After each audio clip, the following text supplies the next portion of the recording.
kiss me? dadka dunida ku nool sidii waxay jecel yihiin ka badan miyaad ii jeceshahay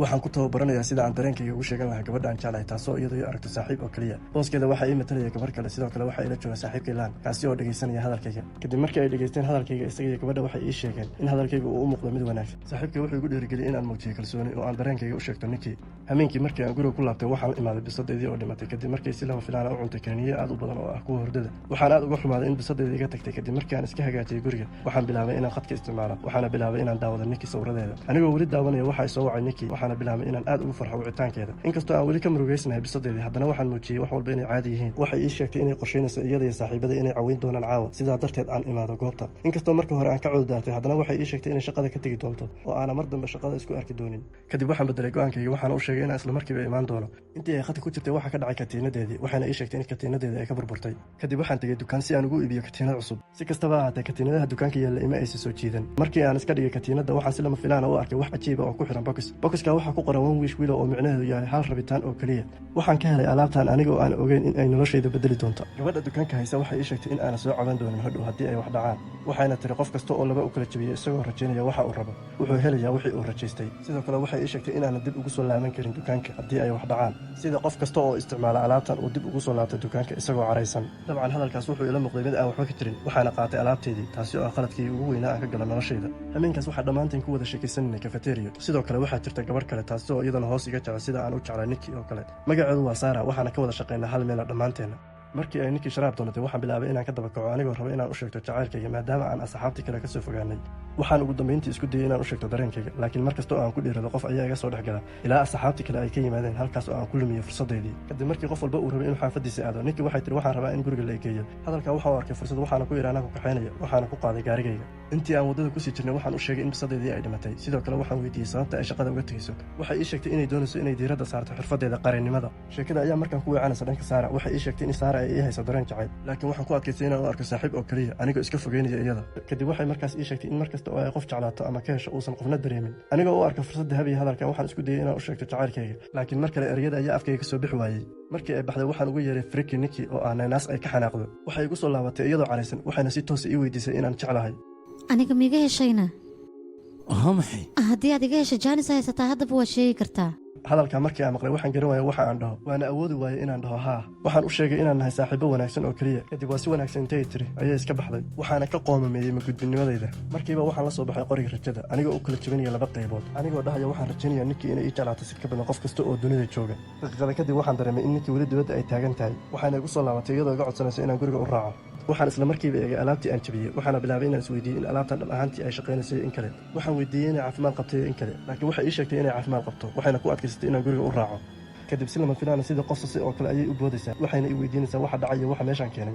laakiin durbadiiba sideedii ayay ku soo noqonaysaa anigoo fahmi laha waxa dhacaya iyo siday u dhaqmayso ninkii waxay soo fuulaysaa gaariga iyadoo ina mari guriga ayaan kuu raacayaa ani gebi ahaanba waa jah wareersana mana garanayo waxa aan sameeyo waxaan isku dayey inaan ku qanciyo inay gurigeeda gasho si lama filaana waxay bilowday inay oydo waxayna ii sheegtay in aabaheed uu dhimanayo isla markaana aysan doonayn inay keligeed ahaato anigoo ka naxaya waxaan go'aansaday inaan gurigayga geeyo waxaana u sheegay inay joogi karto in allaale inta ay doonto si kastaba ahaatee waxay iga codsatay inaan la soo socdo marka hore waan ka diiday laakiin markii ay igu celcelisay ayaan agteeda soo fariistay waxayna bilowday inay ii soo dhawaato iyadoo madaxeeda saaraysa garabkayga isla markiiba waxaan fahmay inuu shaqeeyo wixii aan rajaystay oo ay ii madiidaysan tahay iyadu kadib waxay bilowday inay dhunkato laakiin isla markiiba dib ayay u boodaysaa iyadoo u muuqata mid jah wareersan waxayna i weydiinaysaa waxa dhacaya iyo waxa meesha keenay gebi ahaanba aad ayaan u naxay anigu waxaan u sheegay in iyadu i dhunkatay kadib waxay bilaabaysaa inay raali geliso iyadoo sideedii kusoo noqonaysa markii ay seexatay daqiiqada kadib waxaan bilaabay inaan ka baaro internetka si aan u ogaado one wish willow inuu dhab ahaantii shaqaynaya iyo in kale jawaabaha dadku ay ka dhibteen gebi ahaanba waxay noqdeen kuwo ay ku kala qaybsaneen qaar waxay leeyihin waa shaqaynaya oo waa wax jira qaarna waxay leeyihiin waa feeg oo waxba kama jiraan kadib markii aan dhammeeyey baaritaanka waxaan arkay ninkii oo soo toostay waxay i weydiisay waxa aan samaynayo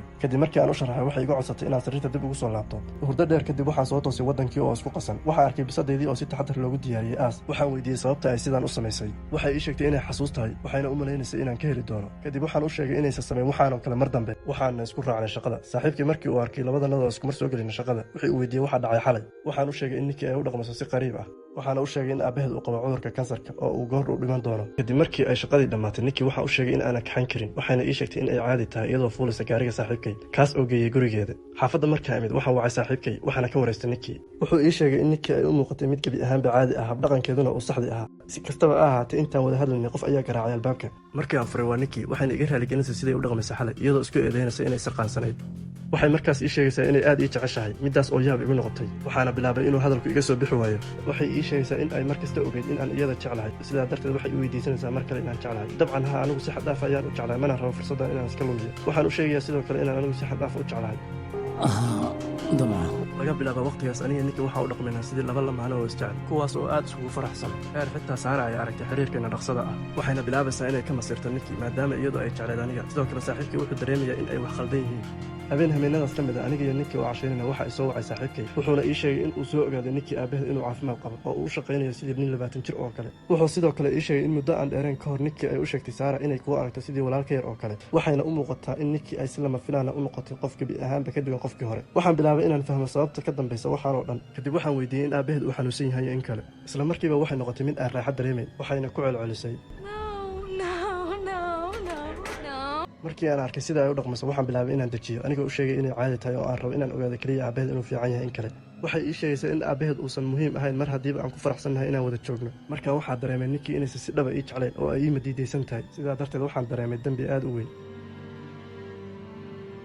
saqbarkii habeenimo waxaan toosay gogashii cidlaa markii aan arki waayay ninkii waxay ka soo muuqanaysaa geeska iyadoo u soconaysa si cabsi ah waxayna ii sheegaysaa inaan hurdada dib ugu noqdo sababtoo ah waxay ku jirtay daawashadayda waxayna u haysataa inaan u muuqdo mid qurux badan markii aan hurdo. muuqaalkaas wuxuu ahaa mid cabsi ah. daqiiqada kadib waxay bilowday inay oydo waxayna ii sheegaysaa inaan u jeclayn sida iyadu ii jeceshahay oo kale. waxaan u sheegaya inaan jeclahay in lamida inta ay jeceshahay oo kale. kadib mugdiga intay ku laabatay ayay dhahaysaa ku noqo hurdada haddaba anigoo aad u cabsanay ayaan ku noqday hurdada. si lama filaana waxay bilowday inay xoog u qaliso iyadoo u dhaqmayso sidii qof waalan. muddo gaaban gudaheeda way isdejinaysaa waxayna soo jiifsanaysaa agtayda. markii aan isku dayo inaan kaco waxay si adag iigu sheegaysaa inaan joogo. dhab ahaantii habeenkaas wuxuu ahaa mid aad u cabsi badan. subaxii intaan shaqada u diyaar garoobaya waxaan dareemay in timahayga qaar la jaray. waxaan weydiiyey inay iyadu jartay in kale waxayna ii sheegaysaa inay iyadu jartay laakiin mar dambe aysan samayn doonin. waxaan sidoo kale u sheegay wixii xalay ay samaysay inay aad u cabsi badnaayeen oo ay ballan iga qaaday inaysan samayn doonin waxyaabaha cabsida oo kale sida inay daawato anigoo hurda. ballanaan kaa qaadaya mar kale ma samayn doono taas raali noqo. maadaama aysan ninkii shaqo lahayn maalintaas waxaan u baxay shaqada anigoo keli ah laakiin markii aan isku dayay inaan baxo waxaan arkay wax aad iiga nixiyey albaabka hore oo gebi ahaanba lagu xiray sharooto. kadib markii aan cabbaar isku dayay waxaan ugu dambayntii ku guulaystay inaan furo. markii aan sii baxaya waxaan ka tegay iyadoo taagan oo dhoolla caddaynaysa.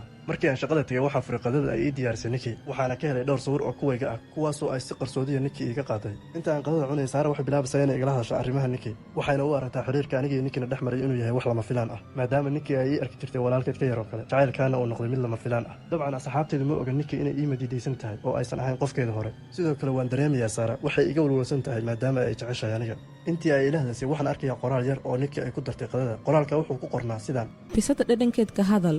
fariinta isla markiiba waxay soo xasuusay bisadii dhimatay iyo habdhaqankii cabsida ah ee ninkii. markii aan ogaaday waxa qoraalku uu tilmaamayo waxaan bilaabaya inaan ku matago goobta maadaama hilibku yahay bisad ay karisay ninkii. durbadiiba waxaan bilaabay inaan ka baxo shaqada waxaana isoo raacay saaxiibkay Laan isagoo iga codsanaya inaan geeyo gurigiisa maadaama gaarigiisa qof uu ka qaatay. intii aan waddada kusii jirnay saaxiibkay wuxuu bilaabay inuu igala hadla arrimaha ninkii. waxaan u sheegay aniguba inaan rumaysan lahay waxa dhacaya laakiin ninkii ay ka bixi doonto xaaladan. saaxiibkay wuxuu igu eedeynaya inaan ka faa'iidaysanayo ninkii taasna aysan ahayn jacayl dhaba. waxaan kula doodaya inaan ahay midka laga faa'iidaysanayo maadaama iyadu ay tahay tan markasta ay daba ordayso. hadalkaa kuma qancin wuxuuna isku dayay inuu bedelo mawduuca. si kastaba ahaatee waxaan weydiinayaa sababta xafladda laygu casuumi waayey. ugu dambayntii saaxiibkii wuxuu ii sheegaya inaan imaan karo xafladda laakiin ninkii aysan imaan karin maadaama xafladdu ay tahay xaflad rag oo keliya. xitaa sidoo kale uu Saare ka codsan doono inaysan imaan xafladda. kadib markii aan saaxiibkii gurigiisa geeyey waxaan kusoo laabtay gurigayga anigoo ka cabsi qaba sidaan u wajihi lahaa ninkii. anigoo ka fikiraya arrintaas waxaan si lama filaan u arkay bokoskii yaraa oo uu ku jiray alaabtii waxaanoo dhan ka dambaysay. waxaan go'aansaday inaan waco lambarka adeega macaamiisha ee ku qoran bokoska. markii la iga qabtay waxaan weydiiyey in ay suurtagal tahay in wax ka bedel lagu sameeyo rabitaankayga. wakiilka shirkaddu wuxuu ii sheegay in rabitaanka marnamo aan la bedeli karin. markaas waxaan weydiiyey dareenka ninkii ay ii hayso inuu yahay mid dhaba. wuxuu ii sheegay inuusan ahayn dareen dhaba balse anigu aan doortay inay i jeclaato. kadib waxaan ka codsaday inay gebi ahaanba baabi'iyaan rabitaanka ay ii qabto. wakiilka ayaa ii sharaxay in rabitaanka aan marnamo la bedeli karin mar haddii aan dhex galay fulinta rabitaanka. sida uu ii sheegay ninkii waxay ii jeclaan doontaa sidaan iyadoo kasii daraysa marba marka kasii dambaysa. rabitaankeeduna uu sidaan sii ahaan doono inta aan noolahay. taasi oo micnaheedu tahay markii aan dhinto ayuu sixirku ama madiidadu ka furfurmi doontaa. hadalkan wuxuu igu noqday mid aad iga sii walwalsiiya haddii aan rabo in ninkii ay sideedii kusoo noqoto waa inaan dhintaa, taasi oo aan ahayn mid fudud. kadib waxaan bilaabay inaan u sharaxo habdhaqankeeda sii kordhaya ee dhibka badan si uu iiga caawiyo. si lama filaana wakiilku wuxuu igu yidhi ma doonaysaa inaad la hadashid. marka hore waa fahmi waaye waxa uu ula jeedo, laakiin taleefanka dhexdiisa waxaan ka maqlay ninkii qayladeeda.